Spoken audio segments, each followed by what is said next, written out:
लिए सबका, एक प्रभु जी को छोड़ के बाकी माताएं तो फुल वाले, फुल आउट ऑफ फुल वाले।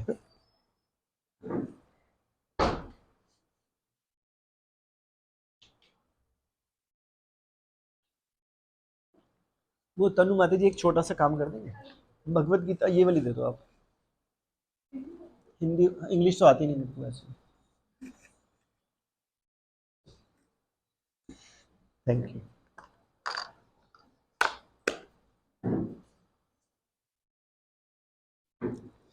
श्लोक नंबर बताओ प्रभु जी।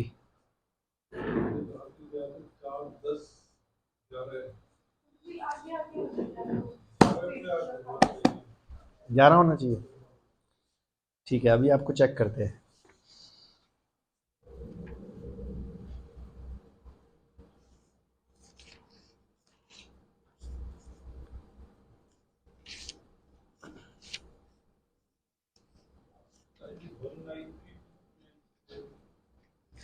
मेरे को तो लग रहा है 11वां भी करा दिया ये यथामाम। 192 नहीं, 173 चल रहा है अभी। 4.11 173 पे है। ये यथामाम प्रपदन्ते लास्ट क्लास में कौन था? पिछली बार थे ना, पिछली से पिछली बार वाले जब मैं था, है? निशान लगाया होगा आपने कुछ?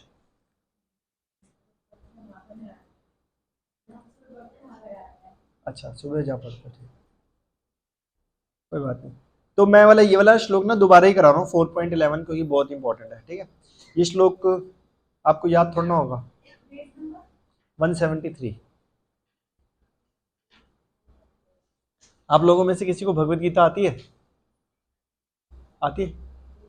चलो, गुड न्यूज ये है, हम में से किसी को नहीं आती, तो सब सीखने का प्रयास कर रहे हैं। ठीक है ना? तो ये श्लोक बहुत इंपॉर्टेंट है। बोला जाता है वैसे तो भगवत गीता के कोई भी श्लोक को अपनी जिंदगी में उतार लो, जिंदगी सफल हो जाए, पर ये श्लोक तो प्रैक्टिकल एप्लीकेशन है। ये श्लोक पहले मैं बोलूंगा, आप पीछे पीछे दोहरा सकते हैं।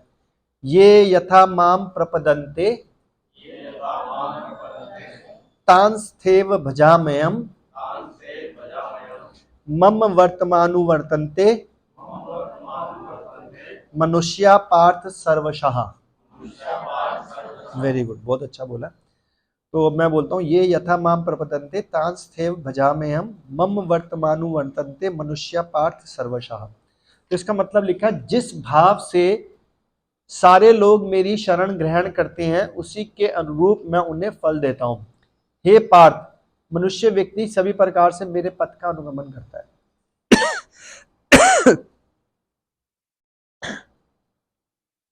सब लोगों ने खरीदारी तो कहीं करी हुई है ना कहीं खरीदारी। आप दुकानदार के पास जाओ, भैया टॉफी कितने की है, वो बोलेगा 1 रुपए की। तो अगर आप 2 रुपए दो उसको, तो कितनी टॉफी देगा? 2। 1 रुपया दो तो कितनी देगा? 1। तो यानी कि जितना आपने दिया उसी के बदले में जो चीज बनती है वही देगा ना। भगवान भी यही कह रहे हैं, ये यथा माम प्रपदन्ते, यानी कि जिस भाव से सारे लोग मेरी शरण ग्रहण करते हैं, जिस भाव से। जैसे आप में से किसी का भाव है, ये फोटो टंगी हुई है, अच्छे लग रहे हो भगवान, यही रहो। आप तो फोटो में अच्छे लगते हो, और आर्टिफिशियल हार्ट बना देंगे आपको, और फोटो वालों को तो भूख लगती ही नहीं है, तो आपको खिलाने का कोई लॉजिक ही नहीं बनता। भगवान कहेंगे कोई बात नहीं बच्चों, जैसा तो मुझे ट्रीट कर रहा है, वक्त आने में मैं अभी तेरे को वैसे ट्रीट करूंगा। और एक बंदा होता है, कह रहे ये फोटो नहीं है, आप भगवान हो, आपको मैं भोग लगाऊंगा, और फिर जो बचेगा वो मैं खाऊंगा, बचेगा तो पूरा ही, आपको मैं ऐसे वाले हार पहनाऊंगा। ठीक है ना? मैं आपका भी श्रृंगार करूंगा, जैसे गौनीता जी का कितनी सुंदर ड्रेस है, माता जी ने श्रृंगार किया था आज, विशाखा माता जी आज। एक दिन आप आते हो, एक दिन आप आते हो, एक दिन वो आते हैं। तो ये माता जी देखो भगवान का श्रृंगार करते हैं, हफ्ते में 3 दिन आप करते हो ना। अब अलग अलग इतने सारे डिवोटी हो गए हैं। अच्छा, 2 दिन ही हो रहे होते हैं, ओके ओके। ये बाकी 6 दिन भी तो होती है। अच्छा विशाखा, अच्छा आपकी जॉब हो, तो हफ्ते में 1 दिन तो ये भी करती हैं। तो भगवान का श्रृंगार करने में, अच्छा आप सच सच बताना, कैमरा ऑन है, बिल्कुल सच सच बताना, श्रृंगार करते वक्त भगवान को ये लगता है क्या फंसा दिया, ड्रेस पहनाओ, सुंदर सुंदर फूल बनाओ, बोरिंग कर दी लाइफ आपने, पहले इतना बढ़िया, ऐसा लगता है? बिल्कुल नहीं लगता, उल्टा मजा आ रहा होता हो। तो ये यथा माम प्रपदन्ते, ये यथा माम प्रपदन्ते। अब बोलो इसके बदले में इनको क्या मिलेगा? आपको कोई पैसे मिलते हैं माता जी यहाँ पर? उल्टा पैसे ले लेते हैं मंदिर वाले, दान दो, गौर पूर्णिमा आ रही है, कुछ करो, सेवा भी करो, पैसे भी दो, वो उल्टा काम हो रहा है भाई, पैसे भी ले लेते हैं और काम भी करवाते हैं, है ना? उल्टा सिस्टम हो रहा है यहाँ पे। क्यों? क्योंकि हम किसके लिए काम कर रहे हैं? हम भगवान के लिए कर रहे हैं। तो भगवान हर चीज नोट डाउन कर लेता है, जैसे कि हम सब लोग नोट डाउन करते हैं। ठीक है, अब माता जी और दोनों माता जी एक्सपीरियंस हैं। अगर हमारे बच्चे की शादी में कोई सगन डाल के गया 1100 रुपये, तो हम एक कॉपी बनाते हैं, बोलते हैं मेरे जेठ की बेटी ने 1100 डाला। अब 2 साल के बाद जब उनके घर में शादी होती है तो कॉपी खोलते हैं, अच्छा इसने 1100 डाला तो कम से कम 1100 तो डालना, लेकिन 2 साल में महंगाई बढ़ गया तो भैया 1500 2100 डालो, ऐसा होता है। तो जब हम ये यथामाम प्रपतंते करते हैं, तो भगवान नहीं करते होंगे क्या हमारे साथ कि भैया इतनी सेवा करी इसने, इसके बदले में कुछ तो मिलेगा? कब मिलेगा वो हमारे को नहीं पता, और यही प्लस पॉइंट है देखा जाए तो, और यही परीक्षा है। और इसका एग्जाम्पल क्या बनता है बेस्ट, बताओ? चलो हिंट देता हूं, राम जी के टाइम पे शबरी वाला, कितने साल वेट करी उसने राम जी की? नहीं, 40 साल। जब वो बूढ़ी हो चुकी थी तो गुरु मतंगे जा रहे थे, मतलब शरीर छोड़ के, तो उनके शिष्य भी जा रहे थे क्योंकि अपनी मर्जी से शरीर छोड़ते थे। तो शबरी ने बोला, वो भी उनकी शिष्य थी, मेरे को भी लेते चलो, मैं भी शरीर छोड़ देती हूँ, मैं अपने हाथ में होता था।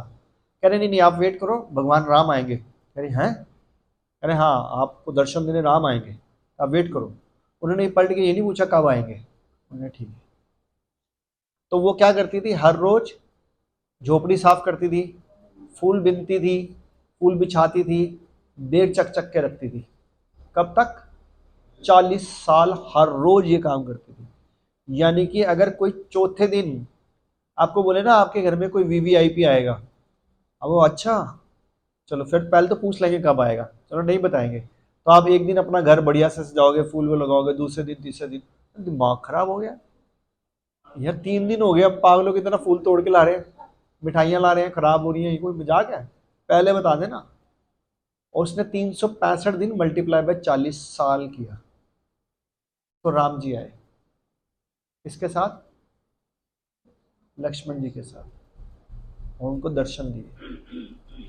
तो जिसके सामने साक्षात भगवान आए और उसके हाथों से झूठे बेर, चलो झूठे नहीं भी खाए लेकिन उनके हाथों से बेर खाए, ऐसे तो झूठे खाए बट एग्जाम्पल, तो उसने तो अपने सारे जीवन भर की कमाई नहीं, करोड़ों अरबों जन्मों की कमाई कर ली, और अब अगला जन्म ही नहीं होएगा उसका तो भगवत धाम तय। तो कितनी सस्ती डील है, 40 साल लगाकर अगला जन्म भी कैंसिल, अब तो हमेशा के लिए परमानेंट भगवान के धाम। तो इसके लिए क्या चाहिए था?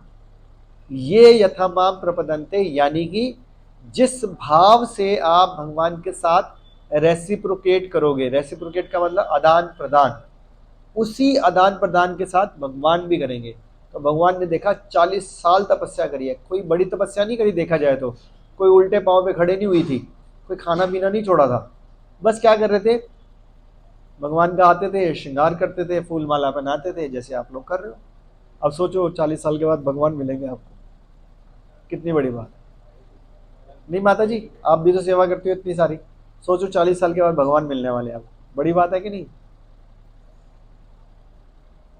तो हर कोई ये सोच ले कि भगवान मेरे साथ रेसिप्रोकेट कर रहे हैं, मेरी भगवान परीक्षा ले रहे हैं, मेरे को अपना बैलेंस नहीं खोना, मेरे को अपना रूटीन पे काम करते रहना, विद फुल ऑफ उत्साह, निश्चय, आगे धैर्य। तो जब हमारे पास 3 चीजें हो जाती हैं, उत्साह, निश्चय और धैर्य, तो कुछ भी मिल जाता है। मैं जब पढ़ा रहा होता हूँ बच्चों को तो मैं बोलता हूँ भाई उत्साह निश्चय तरह से भगवान मिल जाता है, तुम्हारे को नौकरी नहीं मिलेगी क्या? तुम लगे रहो कंटिन्यूसली 12 घंटे पढ़ते रहो, 2 साल 3 साल 4 साल, क्यों नहीं मिलेगी? मिल जाएगी, भगवान मिल जाते हैं, नौकरी काय की है? सही बात नहीं है? 100% मिलेगी। आगे क्या लिखा हुआ है? तात्पर्य। तात्पर्य शिला प्रभुपाद के द्वारा, शिला प्रभुपाद की जय। एक बार मंगलाचरण कर लेते। ओम अज्ञान तिमिरन्धस्य ज्ञानांजन शलाकया चक्षुर अन्मीलितं येन तस्मै श्री गुरुवे नमः। श्री चैतन्य मनोभीष्टं स्थापितं येन भूतले स्वयं रूपं कदा मह्यं ददाति स्वपदान्तिकं। वन्देऽहं श्रीगुरुं श्रीयुतपत्कमलं श्रीगुरून् वैष्णवांश्च श्रीरूपं सागरजातं सैगणरघुनाथान्वितान्तं सजीवं सावधेतं सावधूतं परिजनसहितं कृष्ण चैतन्य देवं श्री राधा कृष्ण पदान सैगल ललिता श्री विशाखान्वितांश। हे कृष्णा करुणा सिंधु दीन बंधु जगतपते गोपेश गोपिका कांता श्री राधा कांता नमस्तुते।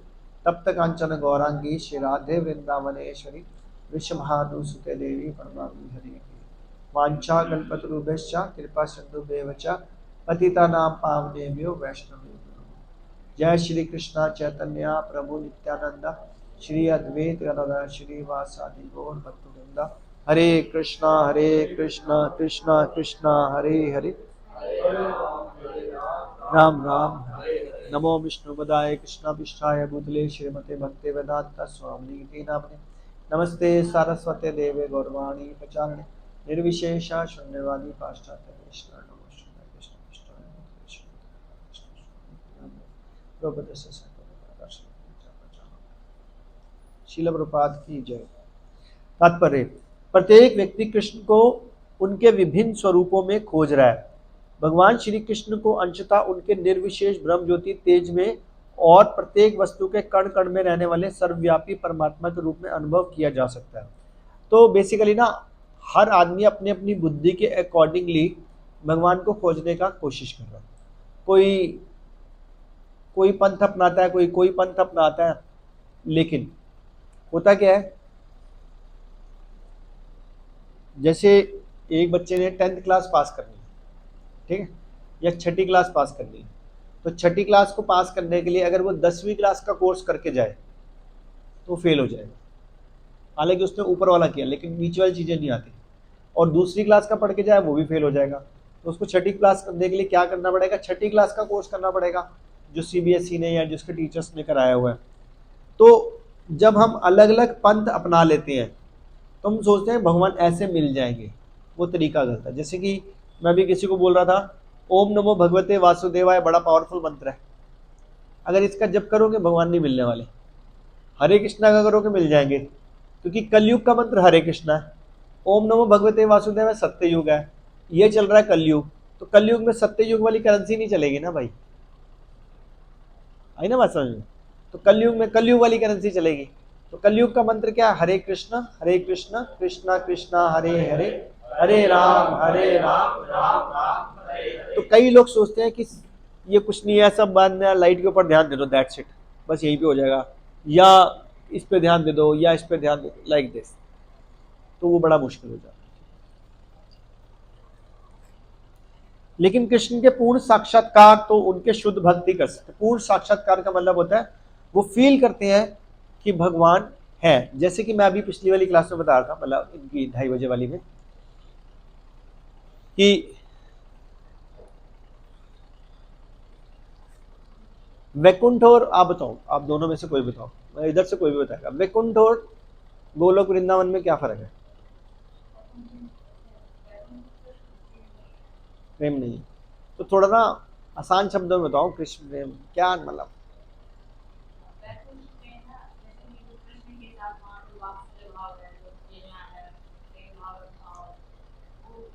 हाँ, वेरी गुड।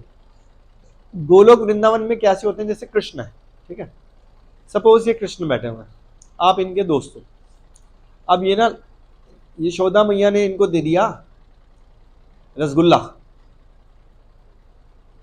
इन्होंने फटाक से खा लिया चोरी छुपे, आप सब देख रहे थे, आप गए इसके मुंह पे मारा ऐसे जोर से, ठीक है, इतने में वो आगे आ गया, इनके मुंह से निकला, इन्होंने कैच करके खा लिया, और वो इनके ऊपर चढ़ गया और वो कह रहा फंसा इसको, फंसा, ये अकेले अकेले खा रहा है, यशोदा मैया ने तो हमारे लिए भेजा था। पंगे ले रहे हो सारे आपस में, तो इसमें ज़्यादा मजा आएगा ना। या आप कह रहे हो भगवान का हाथ नहीं है, भगवान का मुंह नहीं है, भगवान का टांग नहीं है, ऐसे ध्यान लगाएंगे, पूरा फुल ध्यान लगाएंगे, तो ध्यान कहाँ लगेगा। एक तरफ आप भगवान के साथ खेल रहे हो, एंजॉय कर रहे हो, खा रहे हो, मजे ले रहे हो। तो जितना ज़्यादा हम भगवान के साथ साक्षात्कार करना चाहते हैं, साक्षात्कार का मतलब होता है आदान प्रदान, उतना ज़्यादा भक्ति में आगे बढ़ जाते हैं। तो बोलो हम कैसे करें, तो उसके लिए पहले नियमों का पालन करना पड़ता है।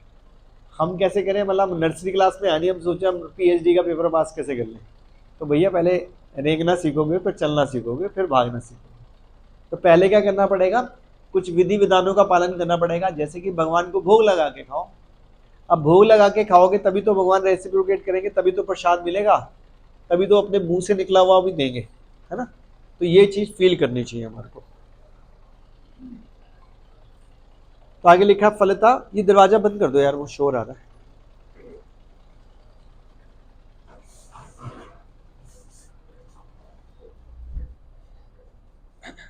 फलता कृष्ण प्रत्येक व्यक्ति की अनुभूति का विषय है। इस तरह कोई भी अपने सभी अपनी अपनी इच्छा के अनुसार तुष्ट होते हैं। दिव्य जगत में भी कृष्ण अपने शुद्ध भक्तों के साथ दिव्य भाव से विनिमय करते हैं। तो ऐसा बौद्ध भक्तों का रियलाइजेशन हो भी सकता है जो प्योर डिवोटीज हैं। जैसे कि एक कहानी सुनाता हूँ आपको, आप लोगों ने तो सुनी होगी, फिर भी सुना देता हूँ। सनातन गोस्वामी, मदन मोहन जी, सुनिए कहानी, आपने सुनी, सुनी तो होगी, याद नहीं होगा। वो मदन मोहन जी को लेके आते हैं, यानी कि कृष्ण जी को। आज भी वृंदावन में मदन मोहन जी का मंदिर है, उसमें विग्रह जो है। अब वो क्या, सनातन गोस्वामी तो गोस्वामी थे, उन्होंने तो अपनी सारी इच्छाएं खत्म कर दी थी। वो क्या करते थे, सूखा आटा लेते थे, यमुना जी सामने बहती थी, यमुना जी का पानी मिक्स करते थे आटे में, आटा का गोला बना के भगवान को खिलाते थे, भोग लगाते थे, वही कच्चा आटा, बाद में वही खा जाते थे। मैंने कौन बनाए कौन खाए, टाइम वेस्ट, भक्ति का टाइम खराब हो जाता है। हम बोलते हैं हमारे पास टाइम नहीं है, टाइम तो बहुत है, हम वेस्ट कर देते हैं। तो एक दिन भगवान जी उनको बोलते हैं, भाई यार कच्चा आटा खिला रहा है मुझे, थोड़ा लकड़ी मिल जाती है, थोड़ा पका के खिला दे। पका के नहीं खिला सकता, एटलीस्ट कुछ सब्जी तो। कह रहे मेरे को मालूम था आप यही करोगे नौटंकी, या तो बोलोगे पका के खिला, अभी मैंने पकाना शुरू नहीं किया, पहले सब्जी की डिमांड कर ली है। फिर सब्जी उन्होंने कहा यार तू पका ले रोटी, फिर पकाऊंगा तो कहें घी तो लगा दे, फिर घी लगाऊंगा कहेंगे देसी घी नहीं मिलेगा क्या गाय का, मैं तो गाय वाला हूँ कहेंगे। फिर मैं सब्जी भी बनाऊंगा, घी भी लगाऊंगा, तो कहेंगे यार एक ही सब्जी दुनिया 56 भोग लगाती है, एटलीस्ट गाय है तो दही थोड़ी सी दे दे। फिर मैं दही दूंगा, वो दूध भी तो आता है, दूध दे दिया कर। और कह रहे हैं फिर बाद में बोलेंगे तेरे को पता नहीं मेरे को मक्खन अच्छा लगता है, मैं तो बचपन से चोरी करता हूँ, तो मक्खन डालने में क्या प्रॉब्लम है। कह रहे फिर जब ये हो जाएगा, कहेंगे मीठा भी तो होना चाहिए ना। कह रहे इतने नंबर मैं नहीं करूँगी, खाना है तो खा लो, नहीं तो भी अपने घर खुश। रेसिप्रोकेशन, भगवान से बात कर रहे हैं, डील कर रहे हैं भगवान से।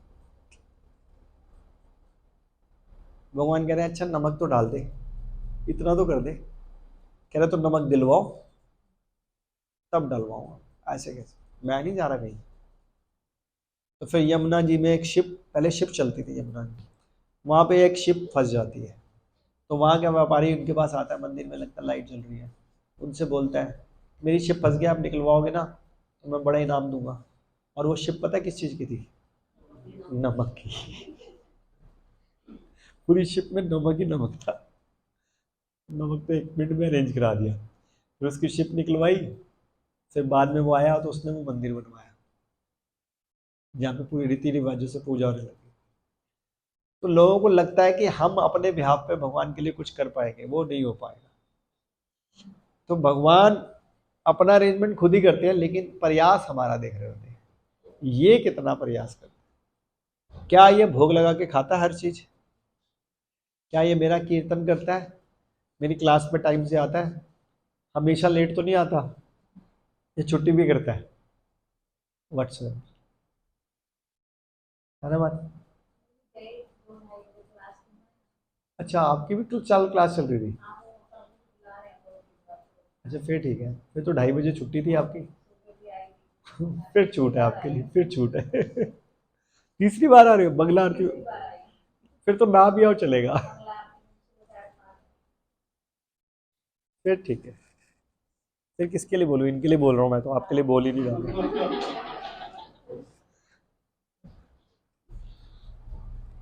कितने बजे का टाइम है? 4:30 का। 5:45 आए हो?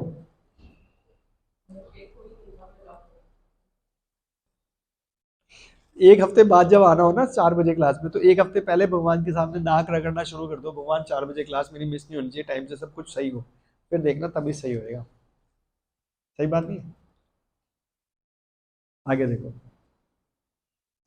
दिव्य जगत में भी कृष्ण अपने शुद्ध भक्तों के साथ दिव्य भाव विनिमय करते हैं, जैसे अभी मैंने बताया सनातन गोस्वामी के साथ। ऐसे और भी बहुत सारी कहानियां सुना सकता हूँ, लेकिन अभी टाइम नहीं है।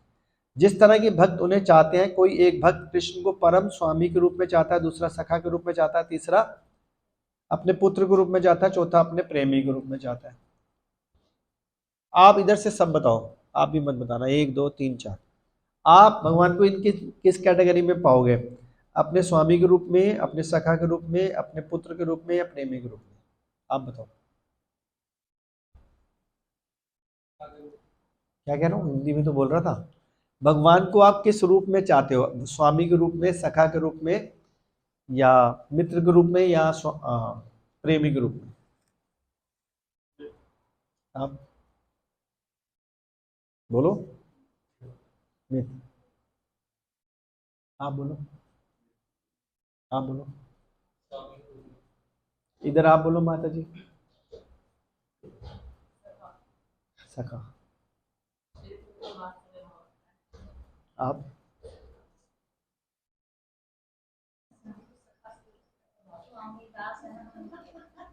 आप बताओ। राइट आंसर तो स्वामी है, क्योंकि अभी हमारी वो स्थिति है नहीं कि वात्सल है, क्योंकि हम यशोदा जी के लेवल पे थोड़ा ना है ना। तो हम तो दास के दास के दास के दास के दास के दास के दास भी बनने लायक नहीं है, देखा जाए तो मित्र बन सकते हैं, लेकिन पहले दास वाली ड्यूटी पूरी करनी चाहिए। पहले नौकर बनेंगे, फिर स्वामी अगर खुश होएगा तो वो अपने गले में हाथ डाल सकता है आपके, कि भाई तू तो मेरे बराबर का है यार। वो उनकी मर्जी। लेकिन हमारे को क्या बनना है? भगवान के दास, यानी कि भगवान को स्वामी के रूप में चाहना चाहिए। कृष्ण सभी भक्तों को समान रूप से उनके प्रेम की प्रगाढ़ता के अनुसार फल देते हैं। कैसे? उनकी प्रेम के अनुसार। आपने 1% किया तो 1% देंगे। जैसे कई जगह लिखा हो ना, आप 1 कदम बढ़ाओ भगवान 1000 कदम बढ़ाते हैं। भगवत गीता में ये कहीं नहीं लिखा हुआ वैसे। भगवत गीता में लिखा है आप 1 कदम बढ़ाओ, भगवान भी 1 कदम बढ़ाएंगे। लेकिन उनका 1 कदम कितना बड़ा होगा वो पता नहीं, लेकिन लिखा यही है कि आप 1 कदम बढ़ाओगे, भगवान भी 1 कदम बढ़ाएंगे। तो भौतिक जगत में भी ऐसी विनिमय अनुभूतियां होती है, जैसे 1 रुपया दिया तो 1 रुपए की टॉफी मिलेगी। और वो विभिन्न प्रकार के भक्तों के अनुसार भगवान द्वारा समभाव से विनिमय की जाती है। शुद्ध भक्त यहाँ पर और दिव्य धाम में भी कृष्ण के सानिध्य प्राप्त करते हैं, यहाँ पे भी और कहाँ? दिव्य जगत में भी। किंतु जो निर्वेशवादी होते हैं वो जीवात्मा का अस्तित्व मिटाकर आध्यात्मिक आत्मघात करना चाहते हैं। आत्मघात का मतलब हो गया कि जो भगवान की अस्तित्व को पहचानते ही नहीं है, वो तो एक तरह से भगवान को भी मार रहे हैं, अपने आप को भी मार रहे हैं। कभी ऐसा होगा कि जिससे आप प्यार करते हो, माँ बाप, बीवी, बच्चे, दोस्त हैं, उसको कुछ खिलाने के लिए गए और उसको बोलो ओ सॉरी तू तो खा नहीं पाएगा, तेरा तो मुंह ही नहीं है, तेरे तो हाथ ही नहीं है, तेरे तो आंख ही नहीं है। अरे जिससे प्यार करते हो उसका मुंह आंख हाथ कान क्यों नहीं होगा? तो जो निर्वेशवादी वाले लोग होते हैं वो ये कहते हैं हम आपको प्यार तो करते हैं, लेकिन सॉरी आपका मुंह आंख नाक कान कुछ है ही नहीं, तो आप बेढंगा हो ही नहीं। तो इंसल्ट होगी ना, वो आत्मघात है।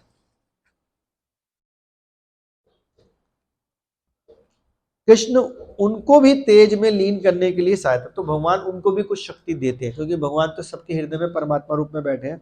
ऐसे निर्विशेषवादी सच्चिदानंद भगवान को स्वीकार नहीं करते, फलतः वे अपने व्यक्तित्व को मिटाकर भगवान के दिव्य सगुण भक्ति को आनंद को प्राप्त नहीं, क्योंकि उनको ना आनंद कभी नहीं आएगा। जैसे मैं अभी पिछली वाली क्लास में बोल रहा था, 2:30 बजे वाली क्लास में, जैसे हमारी दिल्ली में होता है हम क्या करते हैं, कॉन्ग्रीगेशन के वक्त होते हैं, जैसे आप थोड़े मैच्योर हो जाओ, जैसे इन लोगों की क्लास चलती है अभी, ऐसे जब आप भी थोड़ा सीरियस हो जाओगे, अभी मतलब आपकी तो चलो चल ही रही है इनके साथ, जैसे आप सीरियस हो उनकी भी चल रही है, माता जी की वेट कर रहा हूँ कब होगी ये भी। तो फिर क्या होता है, ग्रुप बनेगा।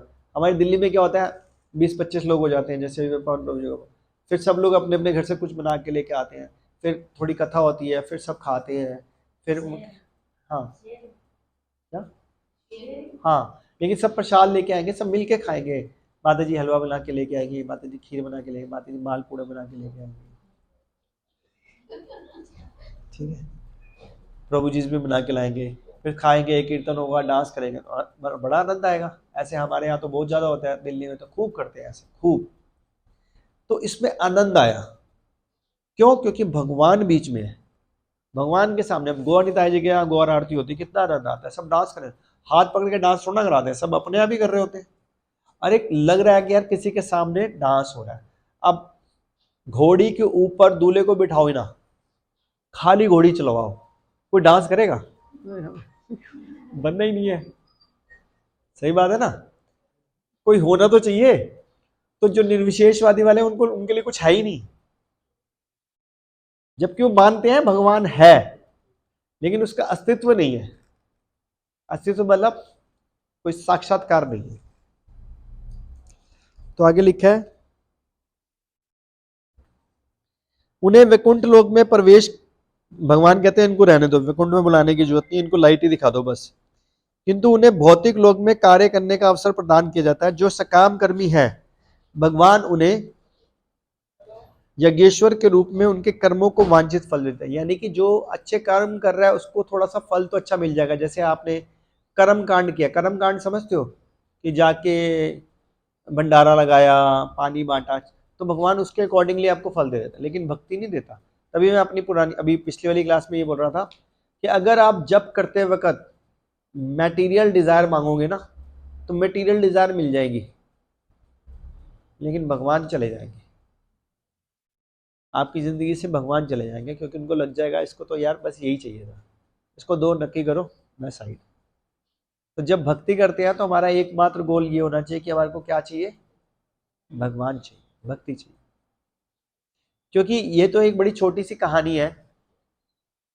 एक आदमी ने, एक राजा था, उसने ना एक यज्ञ किया, और यज्ञ के बाद में उसने बोला कि सबको दान दूंगा। उसने कहा मेरे पूरे राज्य में सबको बुला लो, जो मर्जी मांग ले। राजा हूं, बहुत अमीर राजा था, सब आए, किसी ने ये मांगा, किसी ने वो मांगा, सब दे दिया।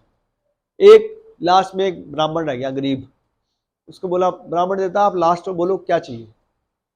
कह रहे मुझे कुछ नहीं चाहिए। कह रहे नहीं नहीं, ऐसा तो हो नहीं सकता, मेरा यज्ञ अधूरा रह जाएगा। कह रहे मुझे कुछ चाहिए ही नहीं।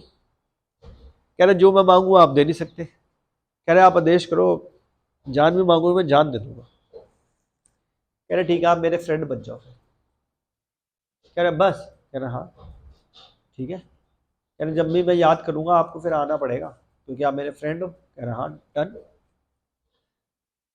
तो वो फ्रेंड बन गया राजा का। अब वो जब मर्जी कोर्ट में आ सकता है, राजा के दरबार में आ सकता है, और राजा को भी बुलवा सकता है। अब उसको जिंदगी भर कुछ भी चाहिए हो 1 सेकंड में आ जाएगा। लेकिन जिसने एक बार मांगा हो तो एक ही बार का रह गया।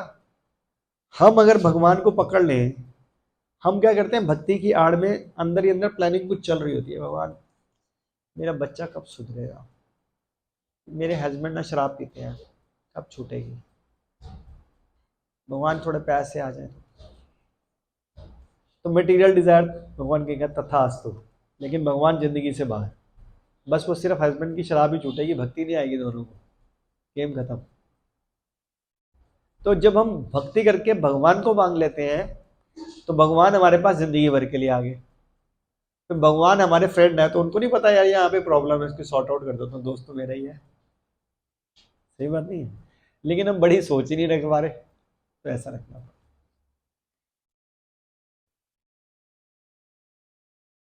तो भगवान कह रहे हैं जो सकाम कर्मी है, भगवान उन्हें भी कुछ ना कुछ वांछित फल दे देते हैं। जो योगी है उसे योग शक्ति दे देते हैं। दूसरे शब्दों में प्रत्येक व्यक्ति की सफलता भगवान की कृपा पर, जो मांगना चाहता है मांग, दे दो दे दो दे दो।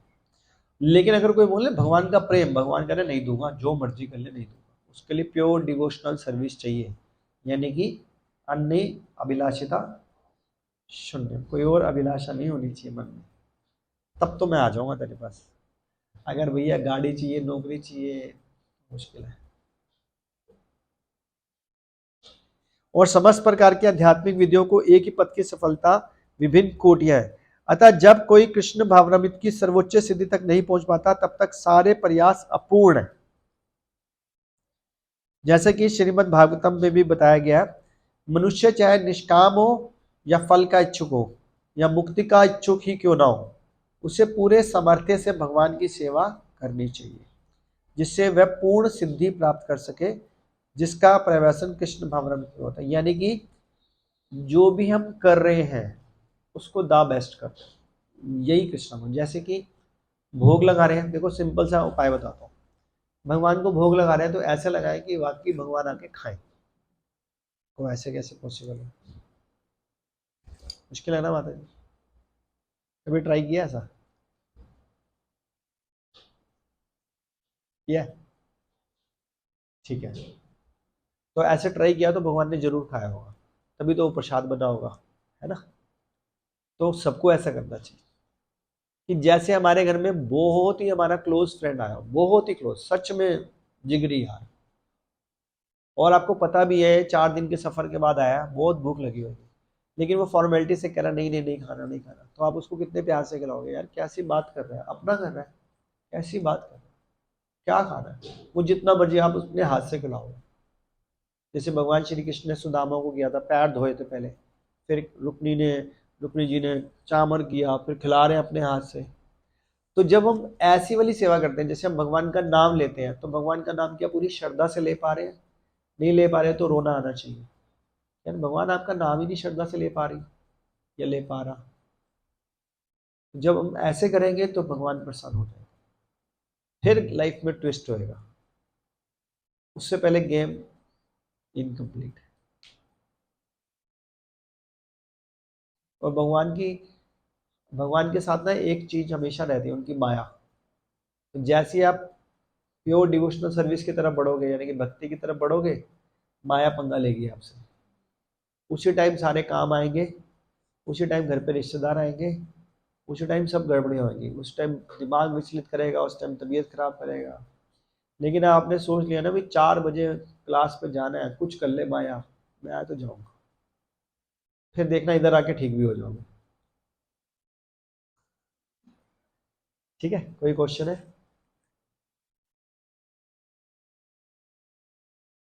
हम भगवान से भक्ति के लिए मांग रहे हैं, और बाकी सारे जो एफर्ट कर रहे हैं वो तो मटेरियल के लिए ही कर रहे हैं। हाँ इज इट फाइन?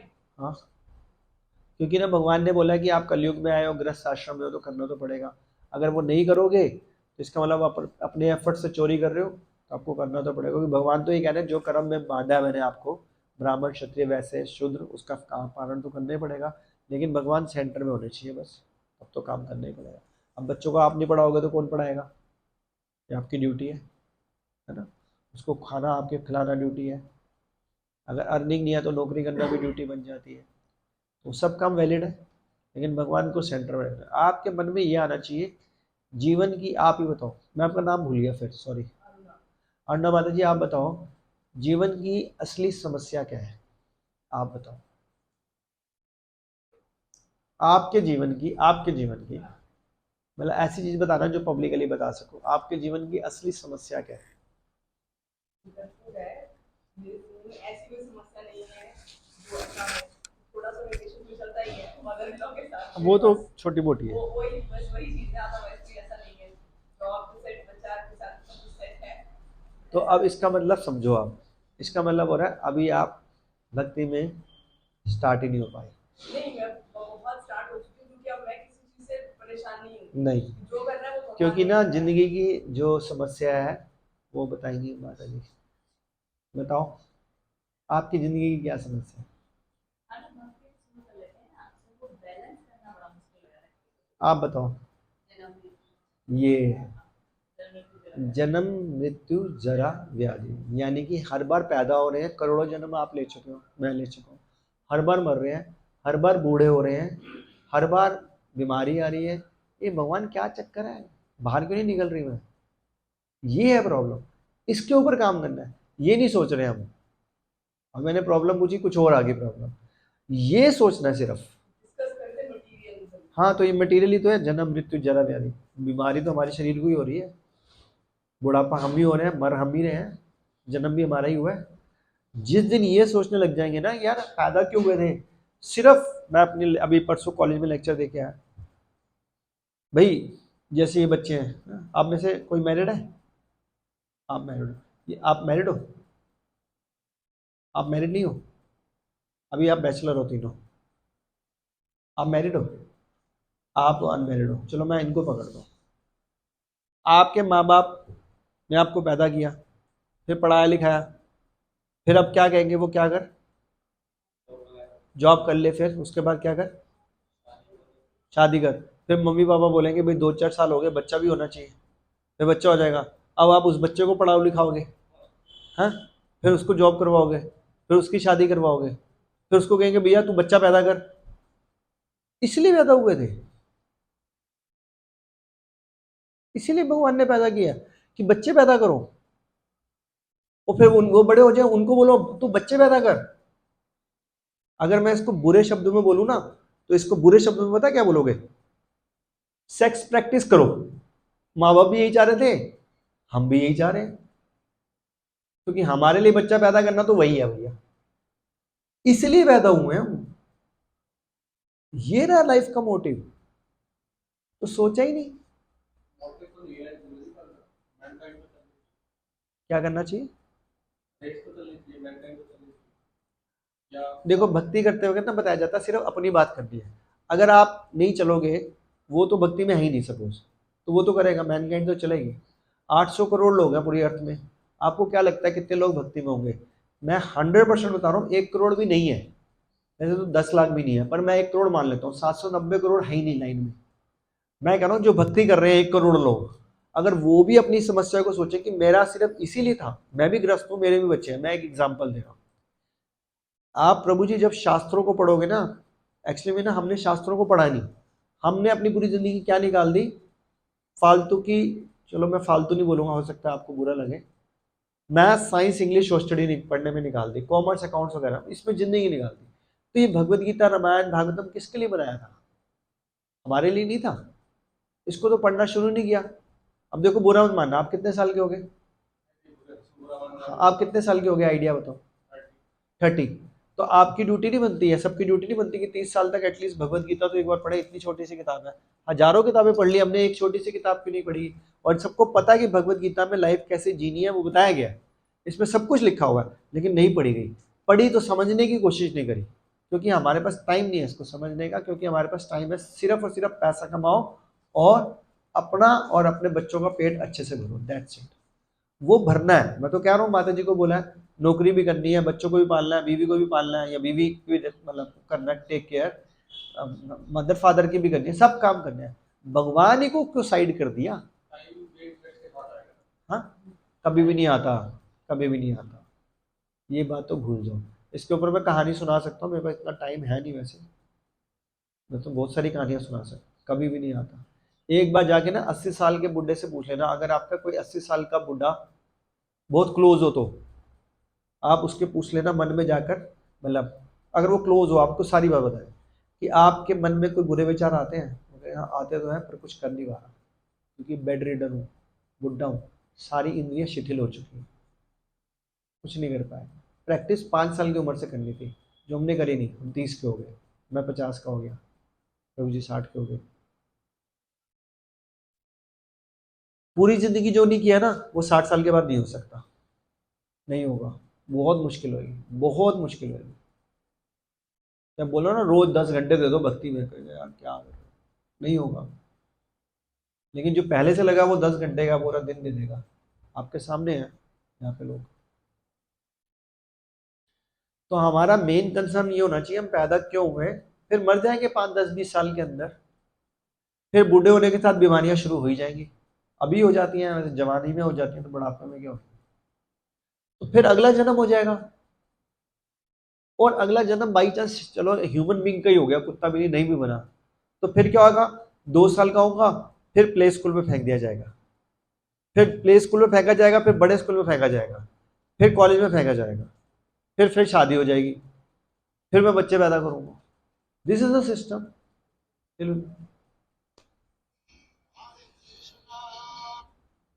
तो हमारे को ये देखना चाहिए कि हमने भगवत गीता को किस तरह से लाइफ में उतारना है।